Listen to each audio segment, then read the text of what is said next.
Matt, I'm going to propose that we have a new segment on this show, and I think we should call it something like "Dumb Shit Our Government Has Texted Each Other," because both of our governments seem to be guilty of this. What do you think? Is that a good idea for a segment? Yeah, I like the sound of that. Yes, that could be the show. Let's be honest. That's 50% of our content right now.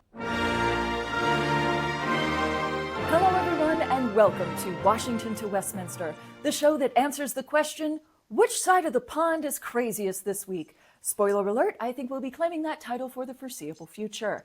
I am your host, Andrea Bridges-Smith, over on the western side of the Atlantic, and due east and up by several hundred miles is my fabulous British co-host, Matt Johnston. Matt, how are things back in the motherland? Well, thanks, Andrea. I mean, all the news that I have seems to relate to what the US and the UK are doing together. And the latest is that they appear to have taken not just a leaf, but a whole forest out of our book. Ah, good. I hate forests. They're always shoving that oxygen at us. I mean, who needs it, right? Apparently all of us. Anyway, Trump wants to join the Commonwealth. I mean, you know that for those that aren't aware, the Commonwealth is the organisation of countries that used to be under the UK's empire. So I can't imagine why. This is weird. I hate to kind of hang on to the past here, but isn't that ship, hasn't it kind of sailed when we had that teensy-weensy little war back in the 1700s?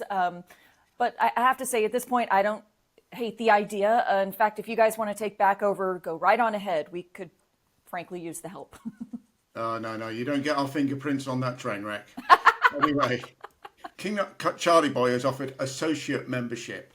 I've got to say that's going to be a tough sell to Canada, who is actually the OG. They were the first country to join the Commonwealth.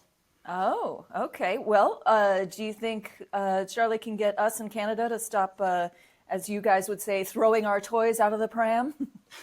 Well, I'm not sure about that, but let me just be the first to say, Andrea, welcome home. Good to be back. You put the kettle on, I'll make some nachos. It's all right. That, by the way, has to be the most British and American sort of response, right? We put the kettle on, you make the nachos. It sounds good. Good. Yes. Wonderful. So I wanted to talk about this guy. There's a chap called Steve Witkoff. Witkoff? Yes. He's a Trump special envoy, which just sounds like a special badge made up, is it? Anyway, he has said it doesn't matter if Putin takes over Europe. As someone who lives in Europe, can I respectfully disagree?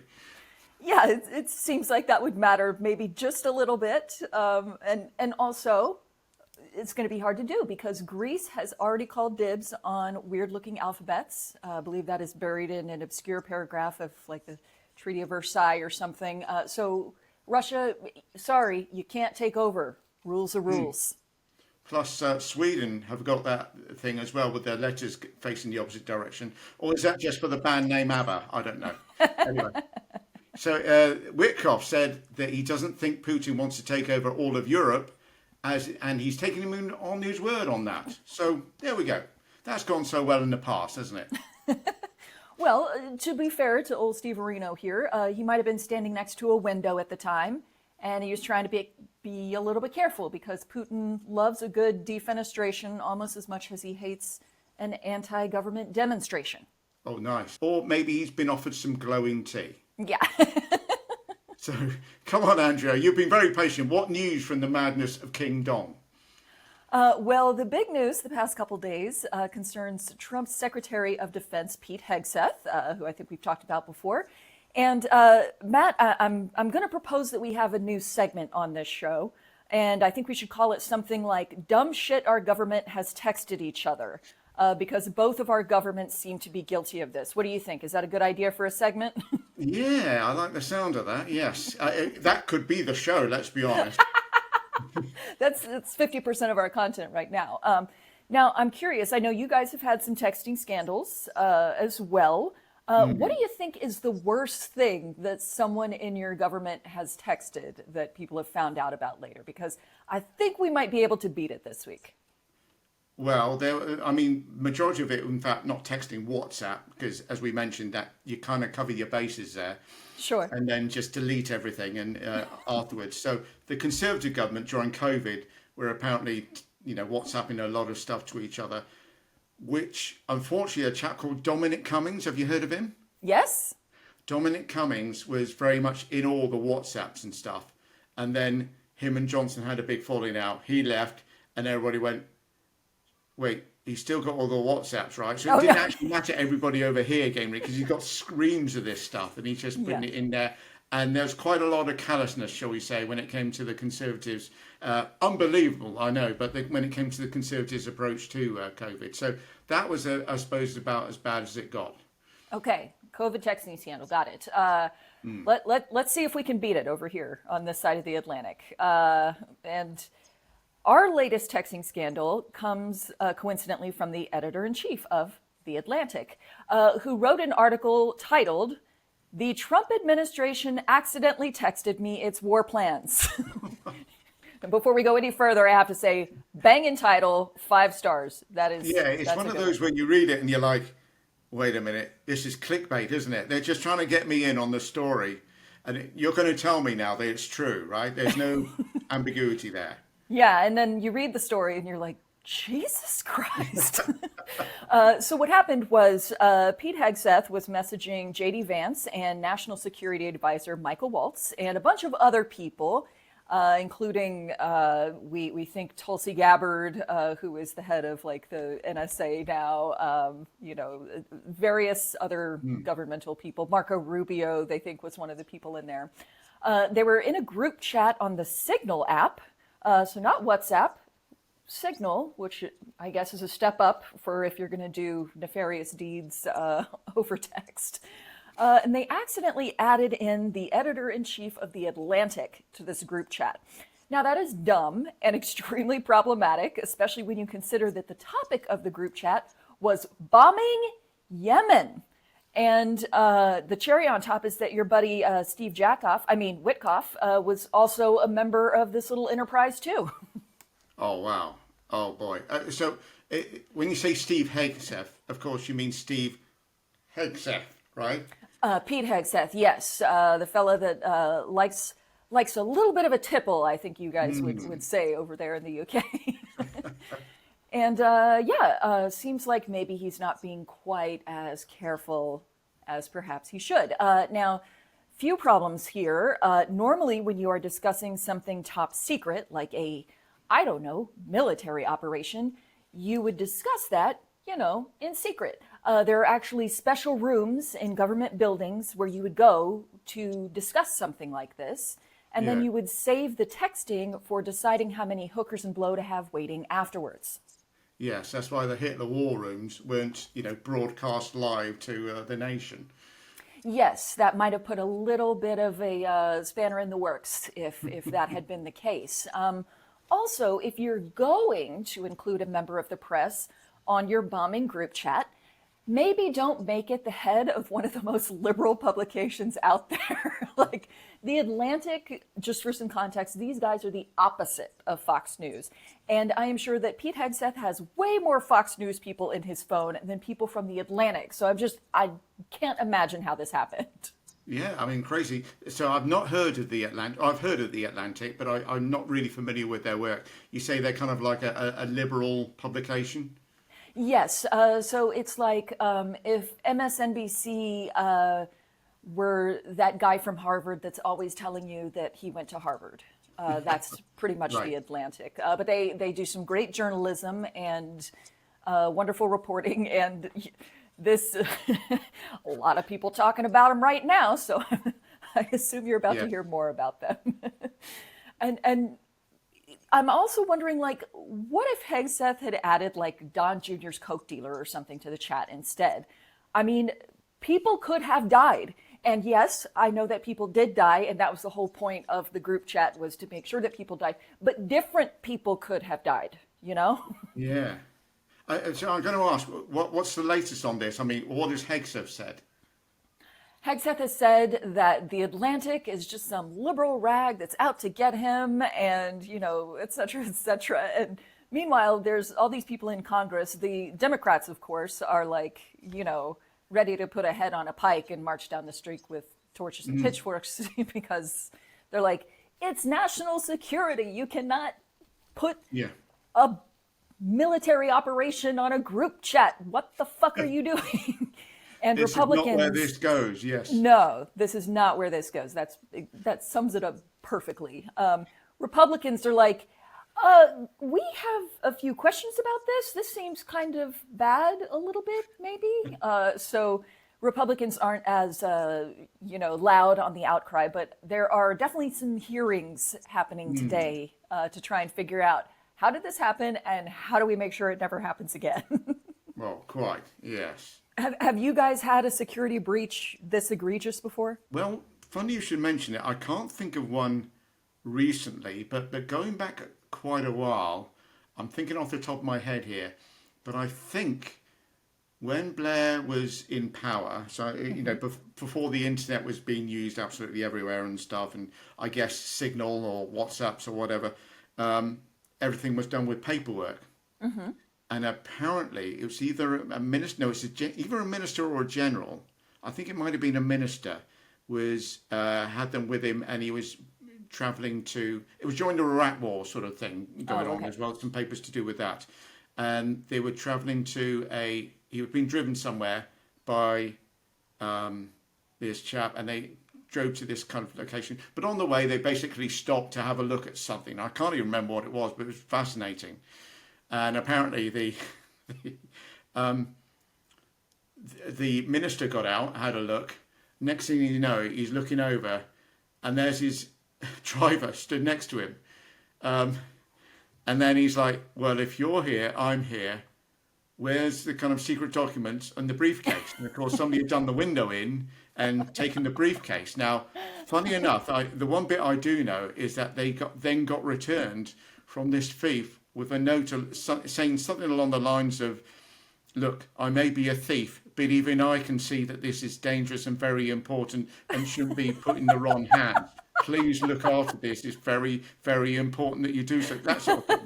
But the minister kind of, rather than turn around and say, well, I should have kept the plans with me or hid them away somewhere or something, turn around and tried to blame the driver. Well, the driver's not responsible for those documents. You are. Yeah. Yeah. This is the type of occasion that, that handcuff briefcase situation, was made for. Interestingly, you mentioned that this thief was like, please be more careful next time, which is funny. The guy at the Atlantic kind of did the same thing. So he published, some of the correspondence, but there was like some bits where he was like, even I'm not going to tell you what this part said because it's too sensitive. And I'm like, Jesus Christ, thank God it was this guy that has, some morals and ethics, not, somebody who's like, oh, okay, I think I see a way to make money off of this. Hello, Igor. Yes, we're just passing something now. I'm also sort of rather curious. So Hegseth has basically turned around and said, what's he called, the Malaya? Basically he's just deflecting. He's just saying that like, oh no, the Atlantic, it's, but he can't say that the guy's lying because the guy, he says in the article, at this time, this target in Yemen was bombed, and I knew about it 2 hours before because of this thing. Yes. And he goes through and he's a journalist, so he verifies all these things like as he's going through, and he gave it to CBS and had them independently verify, the stuff too. So Hegseth really doesn't have a leg to stand on, and pretty much nobody else in the government is like, they're like, no, this definitely happened and we need to do something about it. Except, interestingly, Donald Trump, he got asked about this at a press conference, and he was like, wait, they had access to what now? And like, he didn't know about it.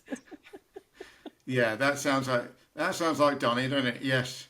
I got to say, by the way, you said he doesn't have a leg to stand on. Mm-hmm. So not for the first time, Pete Hegseth is legless. You have that expression in the US. Legless? Legless, yeah. Means drunk. Oh, okay, gotcha. There we go. You're right. It See, was a we're long learning. walk. It was a long walk for a short joke. Yes. And no legs, longer walk with no legs. All All right, right. Matt, what other news is happening on your side of things? Okay. Oh, yes. Our new Labour government still seems to think it's the old bastard Conservative one. The latest bastard Conservative thing it's bastard in looking at doing is they're going to cut the digital service tax, the DST, which is aimed at things like search engines like Meta and Amazon. Because come on, these guys have had it too hard for too long. Yes, you can tell they are really struggling. Maybe they can get some money from those pensioners. Yeah, that's where all the money's Right? going, right? Yes. I mean, the tax itself brings in around £800 million, so no small amount. But as you say, around the same time we're bringing in austerity against the most vulnerable of our own citizens, and the reason we're doing this to hopefully sidestep the 25% tariffs the US are aiming at us. Your government is just spreading the love wherever it goes, Andrea, isn't it? Well, I want to caution you. I think that might not be love. It might actually be bird flu. I think you could be right, yes. But guess what? Some people are going to be okay. The MPs are going to get themselves a pay rise as well, because it turns out we do have money for some people, the worthy ones. Yes, we always seem to find that money, don't we? Now, you mentioned earlier that we were taking a bit of a page out of your book, and we've actually gotten another bright idea from you guys, which is cutting Social Security. So our Secretary of Commerce, Howard Lutnick, recently said, quote, "Let's say Social Security didn't send out their checks this month. My mother-in-law, who's 94, she wouldn't call and complain." Well, this is actually probably true because she would be on hold for 6 hours because Elon has shut down all the phone service for Social Security. Or maybe because her son-in-law is the Secretary of Commerce, she could probably just call him to get things sorted. A little light insider trading would probably set her up all right. Right. But honestly, I find this laughable. They wouldn't complain about one of their primary sources of income disappearing right as Trump drives the economy into a brick wall. I mean, I hope Nana doesn't want an omelet. Yeah. And Trump is using a Tesla to drive the economy into a brick wall. I mean, it's just going to explode, isn't it? It's not clear if it's going to explode at the wall or on the way there, but yes, an explosion probably imminent. Or I hope so. Now, speaking about the price of eggs, a recurring theme. I never dreamed we would spend this much time talking about eggs, but here we are. The U.S. has been going around to other countries trying to satisfy our unquenchable thirst for frittatas. First, we went to Poland and Finland with our hand out, seeing if they had any extra eggs, and they told us to fuck off.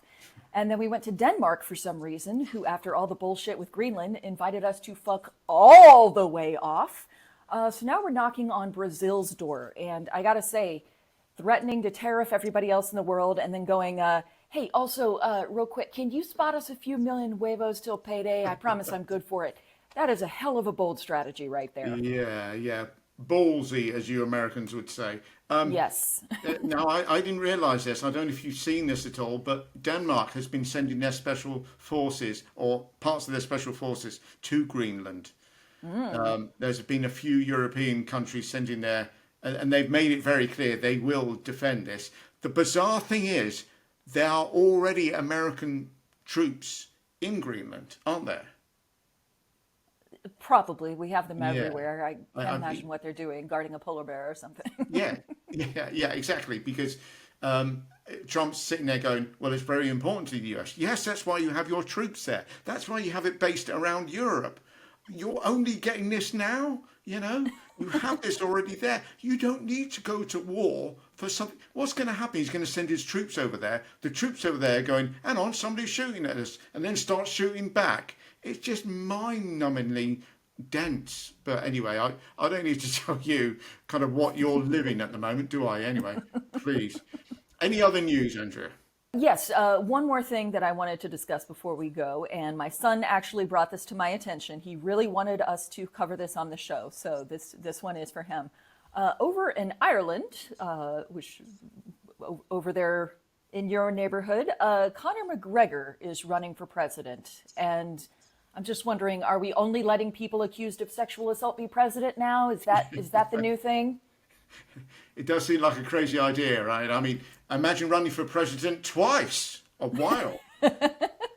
I mean, Conor McGregor has got to be best friends with Nigel Farage, right? I would assume.